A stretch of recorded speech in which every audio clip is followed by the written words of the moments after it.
Hello world of YouTube and welcome to the listening log update for March of 2024. I have 11 new albums that I spawned over the last month that I'll be reviewing in this video, with time codes listed in the description for each individual review if you want to jump around in the video to get my opinion on any specific release. I did get at least one request out of the way, but mostly this month was packed with some highly anticipated releases for me, so I did dive into those with some fun surprises that also decided to crop up. Either way, give it a like if you're excited, and let's get started reviewing by starting with... Came right through my ceiling. American... March 1st had a dual drop of some very heavily anticipated releases for me personally, and the first of the two that I spun was Everything's Mountainhead, a record that follows up arguably one of their best in their catalog, Raw Data Feel, and sees them going even deeper into the well-thought album constructive narrative by creating this world throughout their lyrics of a society that clamors for the top but still lives to sort of please the upper echelons, while also going a step further by stripping back a lot of the production noise to sort of give a view of a sound that parallels the world they're trying to build, which I can admire, and I think does help cement the listener into this world pretty strongly. I think that these creative decisions all culminate together really well. I mean, I loved the two singles that dropped before this, Cold Reactor and the Madstone. I think that Cold Reactor's more leaner, bass-driven melody showcases some of the glimmers that I enjoy, but the Madstone feels more like the sonic pariah, the sort of sonic stepping stone which this album builds upon. Its buoyant strings help propel its gargantuan hook in a way that's seen on tracks like the other single that dropped to celebrate this album's release, The End of the Contender, which I think is a smash. I think that using it as a commentary on aspects of this society that blindly glorify that upper echelon creates some catty commentary that feels very everything, but in a very vibrant, summery atmosphere that I think creates a really good dichotomy. I love the flip of It's All About the Money and It's All About the Benjamins throughout both pre-choruses. Sort of cattiness turns into earnest paranoia on a track like TV Dog, which I think carries, if we're talking from like a sequencing perspective, carries that more minimal style from the Madstone into another just bouncy bop.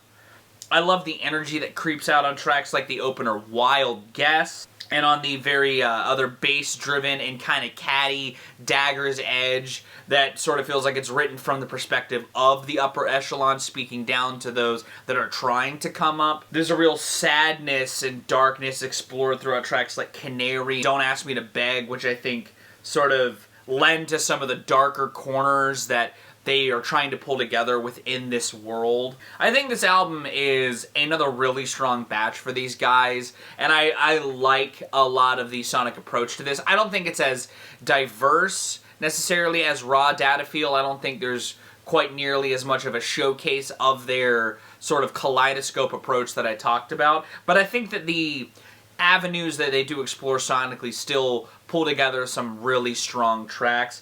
There's a couple moments in the back end that I think kind of bog the project down a little bit. While I like Your Money, My Summer's very, again, summery kind of laid-back groove, I think that as far as like fitting within this puzzle, I think it's one of the more obtuse pieces. You know, while there's this sort of back and forth in the back end that I think helps sort of enrich the writing, and I love the way the album sort of comes around within the witness, sort of taking that dietistic look at those above you and sort of deconstructing it really strongly. This is still probably one of the strongest albums I've heard this year, and this will kind of come up further when I decide to put this in the discography, at least upon initial reactions when it comes to like how much I like it. I don't know if I like it as much as Raw Data Feel. I do think that it's a cool record, and I think that it'll be a fun record to spin as the months get warmer especially. And as it stands right now, I'm sitting with it at an 8.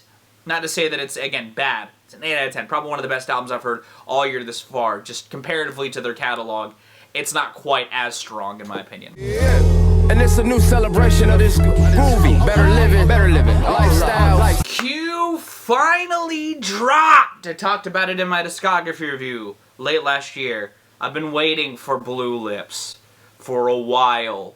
Because while I may be very conflicted on his last album, Crash Talk, Q is just a very good rapper. And with Blue Lips, I feel like he definitely bounces back stronger with a much more cohesive, fuller experience this time around.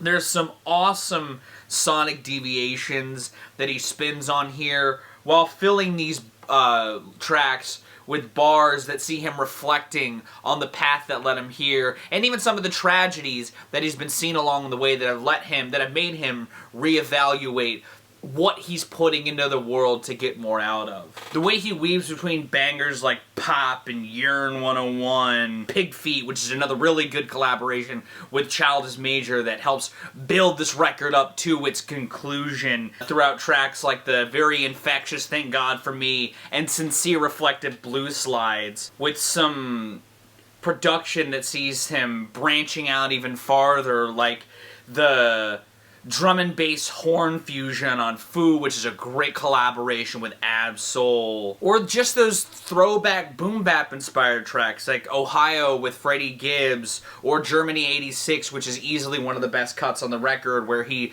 talks about his mom. There's a lot of moments on here where he balances reflecting on what brought him here and reaffirming why he's still one of the sickest rappers from his era still running, that I think elevates this to a level that I would put into the upper echelon of his catalog. I don't know where I would rank it as of right now, but I think that a month removed from this record, I'm still pulling a lot from it that I enjoy. I don't think that there's just blends so well and flip into some of these more mellow or hook-driven moments like Thank God For Me or Cooties. I think that the ebbing and flowing on this also creates just a really engaging listen on first spin and subsequent listens, the beat switch-ups, and the overall just diversity on display, I think, just creates this really fruitful experience, in my opinion. I don't know if it's his strongest, but it's definitely up there in the conversation for me, at least within his top 3. I'm going to give this an 8 out of 10.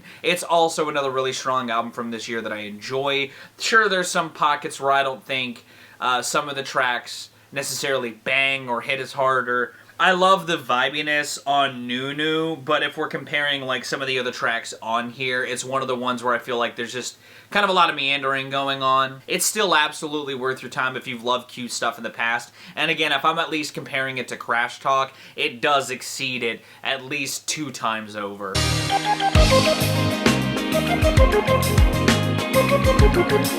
There's actually a couple game soundtracks I'm going to be talking about this month, because I'm always on my new game shit, and this year in particular has had a lot of really prominent indie titles drop, with some soundtracks that I have decided to spend my time with, especially in this month. And Penny's Big Breakaway is one of them. I've talked about T. Lopes's work in the past. He did stuff with like Sonic Mania and the Turtles game that came out recently. This is one of 2 soundtracks from games that he's done this year that I've played or have been playing in the instance of the other one. Which with Penny's Big Breakaway, I feel like he's sort of sitting in his comfort zone with some of these ideas, but also branching out as a composer in ways that I think create some choice fucking bangers. Like tracks like Call Me the Antagonist and Hello Macaroon and Trick of the Wrist to some degree kind of feel like expansions on some of the playfulness he had in like the Sonic Mania. It feels like he's very much sitting in his realms of making Sonic-inspired music, but in a choice way. There's some good melody play there. I love the vibrancy and the brightness within the Sonic palette. I really love the Sonic palette of Hello Macaroon in general. I think that as the sort of map menu music, it's a choice little bop. Penny in a Pinch kind of feels like an expansion on some of those roots, with some fun guitar play also cropping up in the sort of bombastic style of that. It doesn't feel like stuff he's done before, but it very much feels like expanding on those roots. I will say my personal favorite track on here is easily Chromatic Oscillations. It's a banger. It's the world theme to one of the last worlds in the game. And it's got this mechanical thudding with this sort of chopped up synth that very much gives The Sound of Science by the Beastie Boys, but sort of put into a video game. Super great song. I love the soundtrack. I think the soundtrack is really fucking good. It's another great notch in T. Lopes's belt, in my opinion. I also want to give credit where it's due to Sean Bialo, who I did not realize did half of the soundtrack on this until I was, like, fetching the info for this, and I was like, oh, shit. But no, Sean Bialo did a handful of the compositions on here as well. Some of the tracks I praised, Hello Macaroon, the fucking world music, that was him. Dude, that shit's a fucking bop. Also, Trick of the Wrist, awesome tune. I talked about Penny at a Pinch, that was also him. But also, Sleep No Throwdown, that's a swanky-ass groove done by him, and I want to give him his flowers, because I did like the stuff that T constructed, like I talked about, like in the opener, Call Me the Antagonist, or on Reflecting Feelings. I think I talked about that song. But also, yeah, sorry to Sean. Also, yeah, T did Mechanic Oscillation and some of the other world themes that I praised in this. And I think that as far as, like, creating this sonic tapestry for this world of a game that I really enjoyed, this is a good one. I'm giving this an 8. I know I've been giving 8s all around this month, but I heard some really good shit this month. I'm not gonna lie.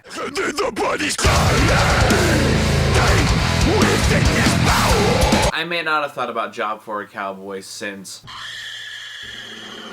but after seeing posted online that they had a new record drop, I was like, fuck it. I'll see what the fuck Job for a Cowboy has going on in 2024 with their newest album, Moon Healer. I gotta say, this is a solid-ass, very straightforward but well put together death metal release that I think captures an energy in a way that I kind of enjoyed the last Hives record for doing, as far as, like, just really showcasing that sometimes, if you got it, just flaunt it. Between the bass runs on tracks like Grinding Wheels of Ophanium and Into the Crystalline Crypts, or the blinding solo work on Etched in Oblivion, there's a unity within this band that just feels tight as fuck, that I think each track just showcases them locked in, delivering some very straightforward but mind-melting metal nonetheless. And one thing I do like about a lot of the production on here is that it's all super well balanced. My biggest issue with a lot of modern death metal, or modern metal in general, is the production. I get hung up on how bands sound when they're trying to, you know, reach a certain sort of emotion or just overall approach to their delivery, that I don't think the production enhances everything about this. Because even if I like certain bass runs on other songs, there's other songs, like on The Agony Sleeping Storm, when that bass does come in and pops out, it still sits on par with some of the just dense guitar work and absolutely visceral vocal lines that are on here. The blast beats, when they do come in and ramp up the intensity, just feel all the well balanced in here. This is a really good showcasing of this band still having it. All of the instruments have these sort of playful call and response portions on The Sun Gave Me Ashes, So I Saw It at the Moon, that I think is choice as hell. There'll be a moment where, like, the guitars are shredding with these intense drums before the bass comes in and just dazzles a little bit too, that I think is really fun as a fan of this genre. It leads to this engaging listen where you're very much paying attention to just every sonic component in a way that I don't think metal albums do enough, to be honest. This record is really fucking good. It is brutal, it is intense, and I feel like as a fan of death metal bands really playing it straight, for a band that I haven't listened to in so long, I was just surprised. When it comes to metal from this year, I can see myself throwing this on throughout different pockets of the summer. I think there's just a sheer, well-harnessed intensity that I think is left me surprised, to say the least. I think this record rips. I'm giving it an 8 out of 10. I think it's really fucking choice. I think that if you want just like a well put together maybe not necessarily super frilly or high concept record, but still bangs through and through.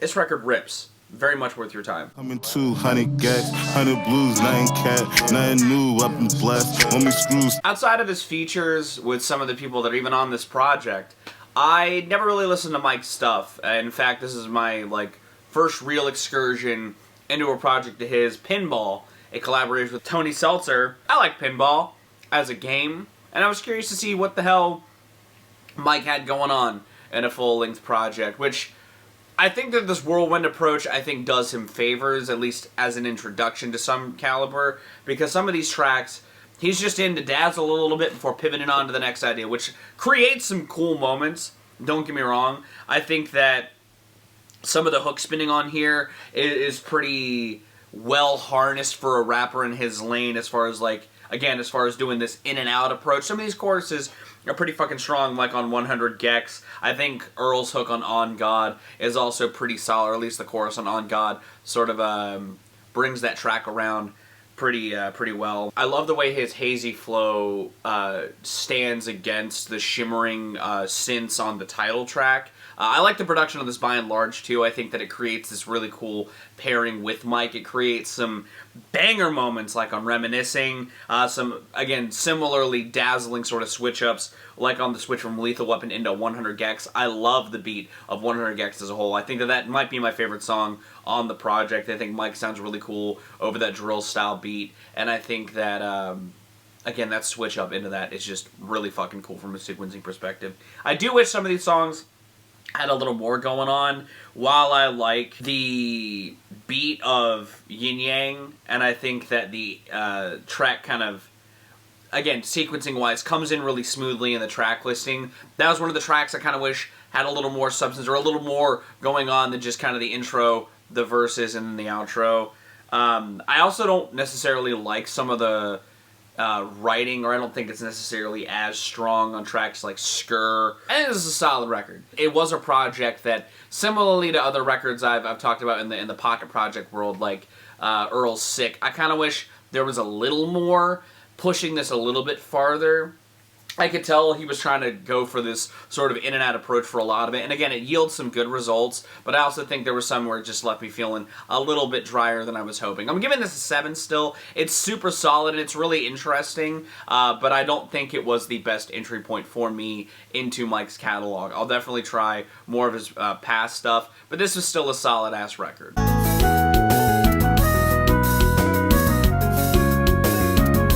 Another game that I beat over the last month who had a soundtrack that I felt needed to be brought to light was Arzette and the Jewel of Faramore, whose soundtrack was done by Button Masher, an artist that I'm not really familiar with. But the game itself leans into this mid-90s CDI, animated cutscene-ass aesthetic. And musically, Button Masher creates this soundtrack that I think complements a lot of the visual presentation very well, while feeling very in line to the era in some strong prominence. The production on this thing has that, like, MIDI touch that gives it this very synthetic feel, but it evokes the nostalgia one would feel potentially if you were, you know, old like me and from that era. But musically speaking, I think there are some great leads to carry the music here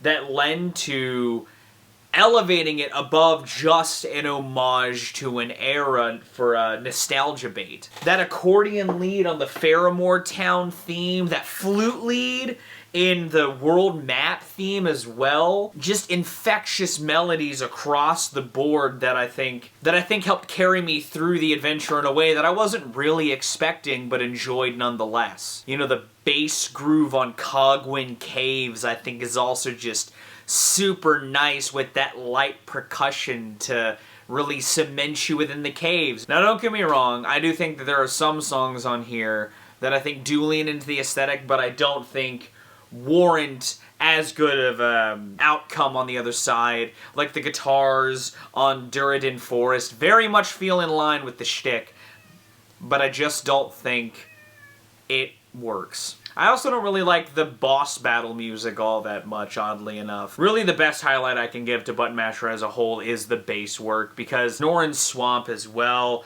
just has this great bass line that slides around and lays a great foundation for all the other instruments to dance upon. Anju Desert is another moment where I feel like just the percussion with the bass creates this really good sort of dynamic in the music that I think is just evokes good energy. I like more of this than I don't, and I think this is a very solid-ass game soundtrack. Obviously, I think that the production style is going to be a hard sell for some people. If you don't like music that sounds like this production-wise, you're just gonna be turned off by it immediately. But I think if you like this shtick, there's some good gems in here from like a musical composition perspective. I'm going to be giving this a 7. I think this is a strong-ass outing, and I think that while there are some moments that, again, don't necessarily... They go too far with the bit in a way that I think is detractory. The stuff that doesn't, the stuff that rides that fine line, does so magically. It's for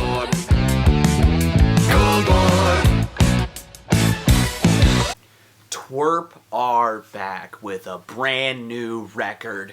Canadian Synth Daddies. The Funk Masters themselves. Digital Nightmare is its name. It's their first album in a couple of years following an EP from last year that I thought was really strong, but I wanted a little more from because I like these guys when they pull together a full-length project. I think they're good at like the conceptual approach to a record. And Digital Nightmare is a great embodiment of that because there's definitely a through line in melding these worlds of production in the digital age, bridging some of those digital themes across these messages of love and desire for somebody else, which isn't necessarily out of TWRP's wheelhouse from a concept standpoint, and I think does yield some really cool ideas, both in a full song and in a bit concept, which is a realm that I feel like they can be hit or miss for TWRP sometimes. Some of my least favorite moments on TWRP records can be some of those tangential moments, but I think that this record blends those worlds really well and brings together some collaborations that I think stick the landing, by the by. You know, I enjoy the back and forth on tracks like Online and A Human's Touch. I think that there should honestly have been maybe a little bit more of that throughout the record, because I think that they create these fun little moments when delving into the themes of love that I think just work really well, and they just sort of created a fun moment on each track. I also love the flip on some of the summary ideas on Dream Vacation into HTML Love is choice as hell. I love the city pop inspired grooves on those tracks as well. Very classic TWRP in a strong showing. The dance assault that's portrayed on Dance Floor Cold War, I think, is that style of like just bombastic TWRP energy that I also live for, and is another fucking choice track on here.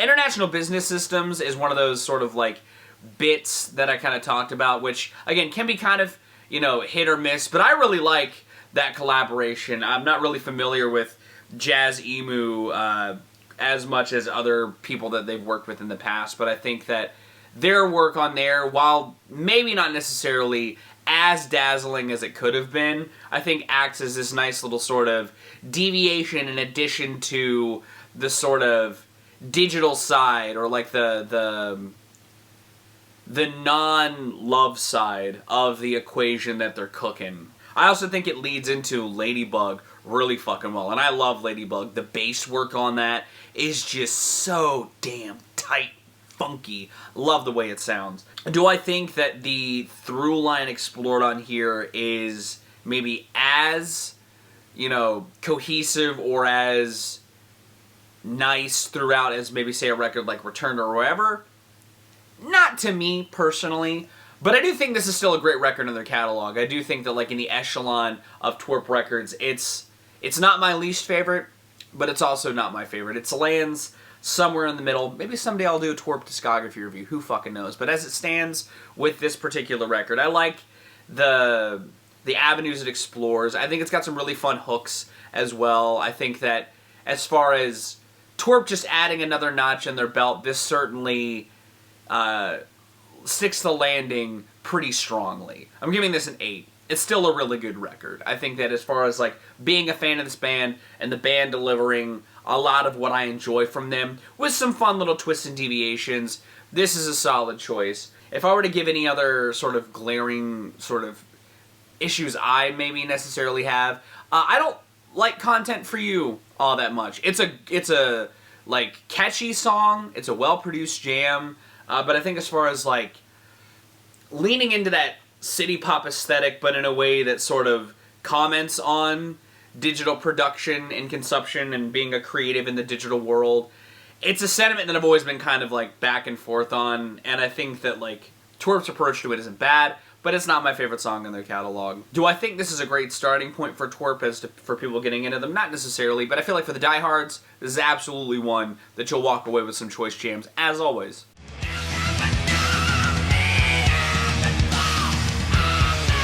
You guys probably could guess by this point, given the sheer volume of them I've played, but I like racing games. I think they're really fun to play.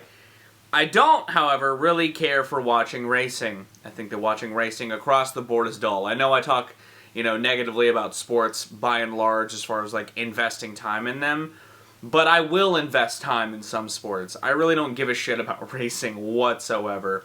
However, at least from a watching perspective. However, when Scott, who hasn't requested anything in a while, came back and said, hey, I finally got something new for you. And it is a metal album in the style of like 80s British heavy metal with a concept involving Dale Earnhardt's last day alive and sort of writing from his perspective as he crashed and burned.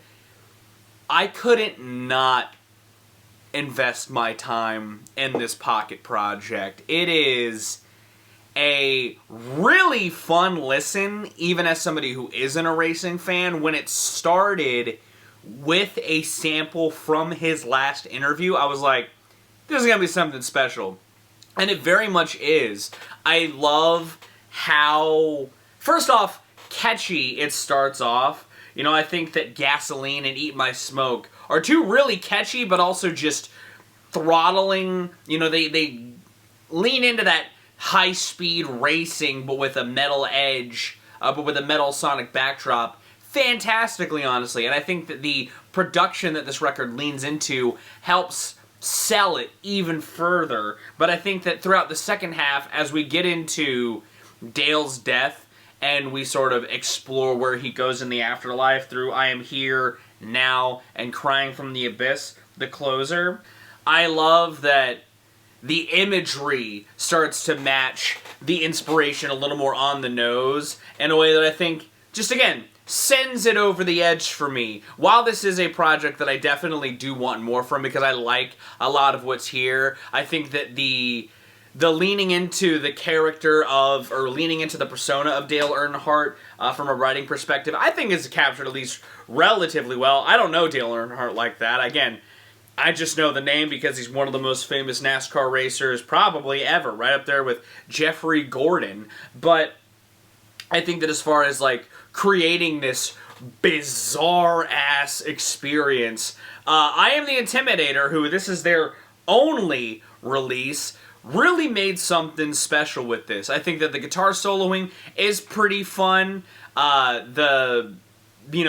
Parts where like the bass comes through in that very 80s way is solid enough, if not maybe a little underwhelming. But again, for like a DIY style metal project, the vocals that have high, powerful delivery and an attempt at gang vocals, I can appreciate what's pulled together on here. I feel like if you want a metal project that doesn't take itself too seriously, and you want just to have a fun little 30 minutes listening to somebody's perspective on Dale Earnhardt's last day alive, and I Am the Intimidator, a very, very fun little metal release. I'm giving this a 7 out of 10. I really appreciate Scott for throwing this my way. If I liked Racing or Dale Earnhardt more, I probably would be even more into this. But even as someone who's only into like half of what this has going on off the rip, I think that this is a pretty fun release, honestly. In my mind, we're in New York.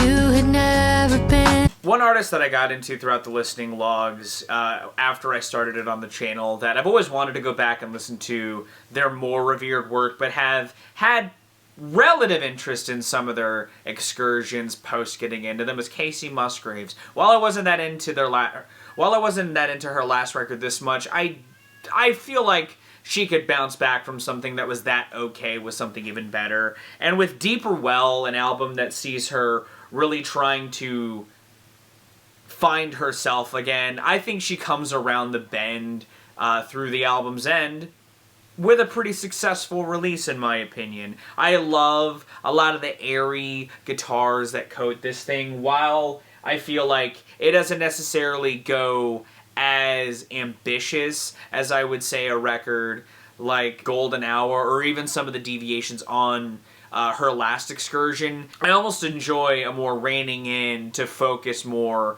on a lyrical through line, because while I thought the lyrics on the last record were a great reflection of Kacey, especially with what she was going through, I think that they help ground this project, and I think that its focus more gives it akin to other records that I enjoy from artists like Beck's Morning Phase. It talks about one's own routine on the title track, which I think is an incredible tune. I think it's a really strong single. It's got a strong hook, and I think that the POV that she's writing with on there cements the listener very well into that POV. To the same breath, I think that sort of more deep-seated setting in on reflections within Moving Out hits just as hard, even though it's a little more melancholic in approach to its lyrics, as it sees her talking about snapshots of her life while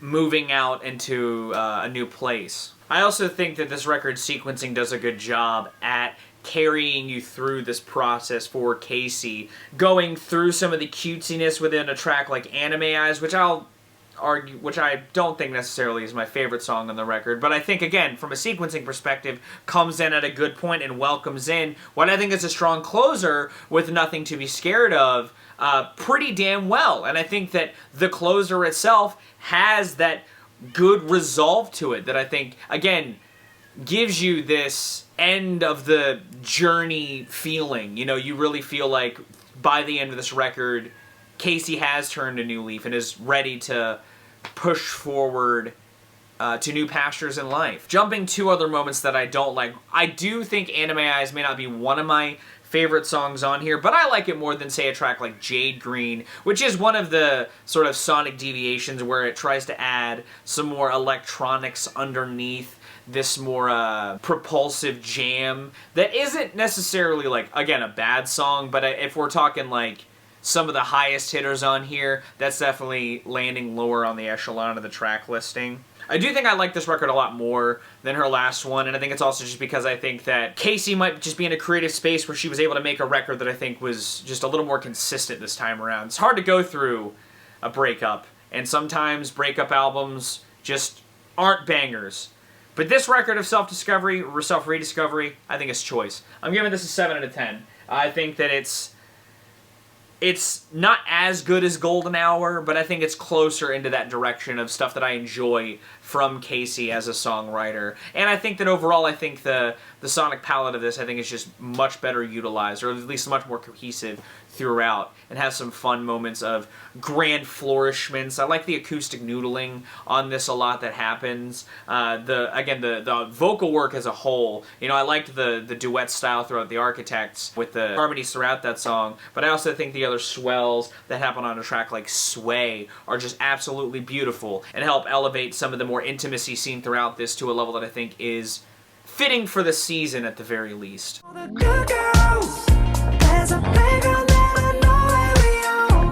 The only reason why I decided to listen to the new Justin Timberlake album is because I'm doing a video on him later on this week. He is this month's Redacted, and I figured because I'm doing it, it is because he just dropped a record.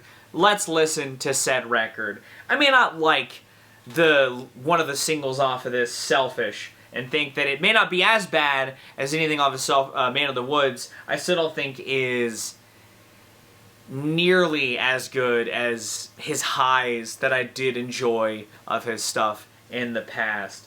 Everything I thought it was is certainly better than Man of the Woods, which is all I was really hoping for at the end of the day, but it's not that much better. Selfish feels like a better sort of example of the sonic direction of this, while it dishes the country inspiration throughout parts of Man of the Woods. It swaps it for very sterile, lifeless pop music, which has pockets that leans into some avenues that like is popping off with like white dudes in hip-hop in the TikTok era that I don't think really warrants anything, you know, creatively interesting.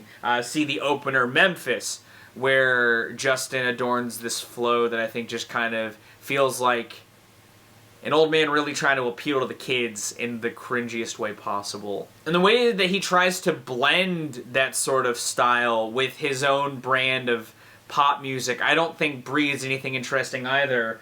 See a track like Drown, whose production very much feels in line with something that could have that kind of rapper over top of it, but Justin decides to like just actually craft like some melody play or some like bombastic vocal delivery. And it tries to dip into other avenues outside of that and what Selfish were doing with some of the funk within No Angels, which does at least have a sonic tapestry that is well pulled together.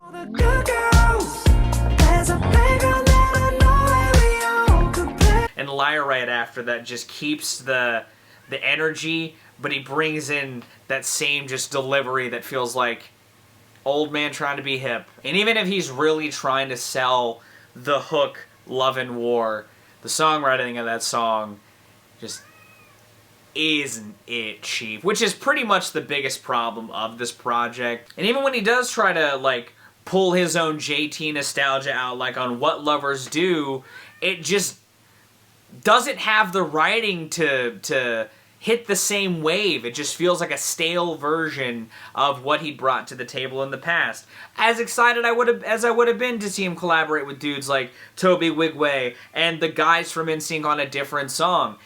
Even their songs, like, I don't think JT is the best component of it. The production is definitely better on here. He's working with dudes that just make him sound better, or at least suit his vocal delivery better, but the songwriting isn't there. The hooks really, I don't think, are there, and there's some moments like Technicolor which try to lean into his more extended songwriting style, but also have just the shallowest way to extend a song in the most monotonous fashion.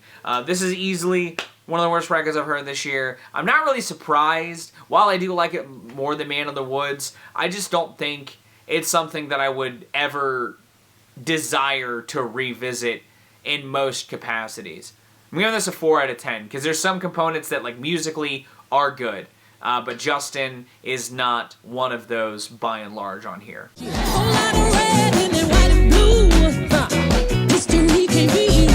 So I did a review of this already, and it corrupted. So if this seems a little more like scattershot, it's because I had like a really good take, and it's gone forever. But I listened to Act 2, Cowboy Carter, this at the end of the month, and I was gonna talk about Square Pusher's Dostra Time, but I feel like if I was gonna like just kind of do a little swap ski, I would do Beyonce now. Not to say that this isn't going to stick with me throughout like the rest of the year, because it definitely will. Spoilers, I do like this, but I wanted to talk about this a little more around its release, just to kind of be a little more topical on this segment. I feel like while I'm not an expert in country music and I don't have like a huge preference to the genre, I do have friends that have talked about this a lot more intimately that are experts on the genre as far as I'm concerned.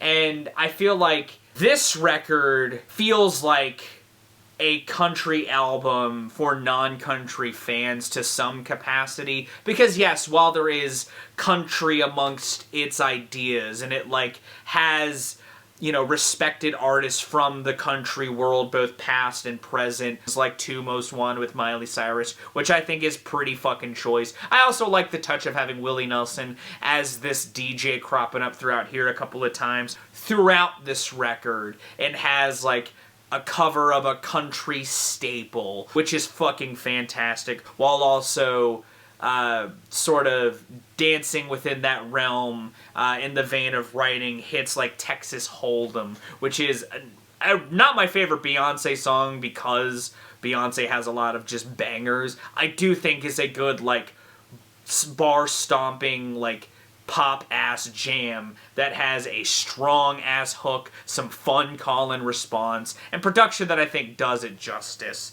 I also think Bodyguard is a fantastic version of what I would feel like a mid-90s country jam is, which is an era of country that I do enjoy, by and large, and I think that she does it pretty fucking well on there. But the record itself, while having those components, isn't strictly that. Ya blends some ideas together into a really fun, swanky jam. I also really appreciate the cinematic feel that this album opens up with American Requiem sort of stage-setting bombast that I think fades away into a really good cover of Blackbird that I think also kind of swells in to a sort of cinematic extension throughout 16 Carriages majestically. This album is stupendous in my opinion. I think that it is really fucking strong.